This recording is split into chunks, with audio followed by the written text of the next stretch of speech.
Now in this video, for hosting a WCF service, we are going to write a C# code, and using that particular code we will actually create a server which will deploy or host the WCF service. So let's see how we can start creating the self-hosting for creating the server from the C# code itself. Now for self-hosting, let's come to Solution Explorer, and here in the solution I will add another application by coming to Add, New Project, and here you can take any sort of application, maybe Windows, WPF, console application. In this example, I will take a Windows Forms application and will name it WCF host. We'll click on OK.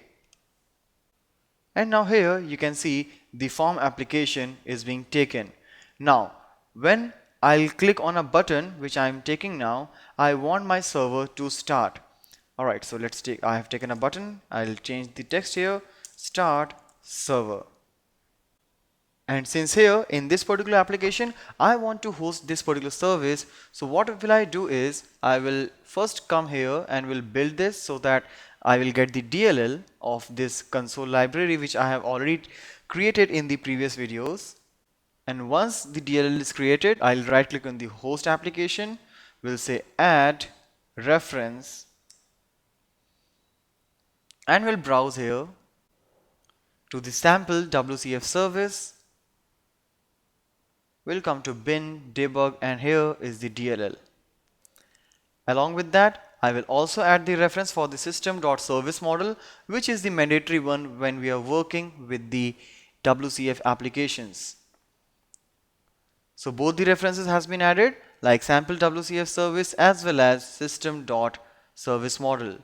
Now let's double click over the button so that I'll get this method where I want to start the service. So first of all, I'll come at the top and we'll add the references for the both, like using system.service model and using sample WCF service. So this system.service model namespace will give you a class called service host. Alright, so let's make an instance. Host is equal to new service host. Now every time when we are referring to a service, we are giving the name of a class. So even here what I'll do, I'll say type of, the name of class here is user, which you will get from sample WCF service. As you can see, it is referring to that particular namespace itself. Now once the host is instantiated, I will add the endpoint. For that I'll call the method add service endpoint, which will take 3 arguments, particularly the A, B, C of the WCF. So first of all, let's start with the C, that is the contract. So type of I user. Now here you can see you are getting both the options, I user or I users. Alright, so whichever you will take, according to that you will get the methods. So I user, then the binding new net TCP binding. Alright, since I'm going to use the TCP protocol for the Windows application. And then the endpoint address. So for that I will take a string, and here I'll say net.tcp://localhost. If you want to put any port number like 1234 is for me, and then the name of the application, means the name through which I want to access this service. So my sample service. Alright, so that is how I have put the ABC of WCF here in this particular line, and then I will use host.open. For a good practice, you can also take the service host object globally, so that in the another method, if you want, you can stop the service whenever you want. Alright, you can take another button and clicking on which you want to stop the service. So for that you can call host.close. Alright, but it's not relevant here, so I'll remove it.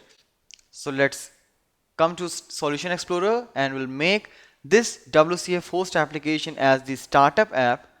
For that I'll come here as set as startup project. Alright, so now let's execute this. And when I'll click on start server, at the first time you will get the firewall message, say allow access, and now the server must be running. To ensure, what you can do, you can just take a label here. We'll come to the properties, we'll make some changes out here. And at the end, when it is open, obviously since it is server, you can anytime get some issues. You have to put this code under the exception handling code, that is under try catch. So as a good practice, you should do that as well. Now here in the label, I'll say server started. Let's execute it again. I'll click here and I'll get the message. Obviously, at the first time I got this firewall message, but every time I will not get that. So this is how you can start doing this self-hosting. And once we are done with all kind of hosting, we'll see how we can start consuming these services in a client application.